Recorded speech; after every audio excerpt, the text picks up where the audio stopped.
In this tutorial, we will show you how to test and replace the cooling fan for a FLEXmax 80 charge controller.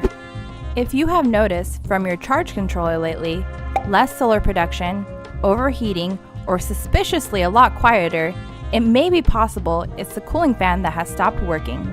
Let's take a look on how to determine if the cooling fan has stopped working. The best and the easiest way to determine this is to manually power cycle the unit. Upon power up, the fan should cycle on and off. First, turn off your PV array disconnect breaker. This should bring your input voltage close to or below the battery voltage. If it doesn't, check your breaker and make sure you are turning off the right one.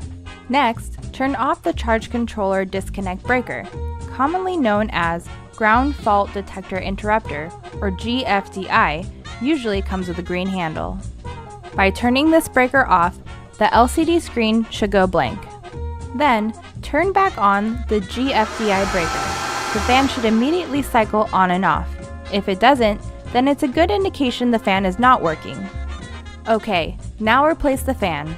Make sure the controller is powered down. First, remove the Phillips screw that secures the fan cover. Then, press both sides of the cover to release the tabs and pull up on the cover. Remove the fan cable by squeezing the tabs from the jack connector. Next, remove the 4 Phillips screws that secure the fan to the bracket. Grab the new fan and align it to the mounting holes. Make sure you are following the direction of the airflow. The arrow should be pointing to the right. Replace the 4 Phillips screws. Reconnect the fan connector. Make sure the plastic flap is facing down and to the left. This is important so airflow is not restricted. Lastly, replace the fan cover.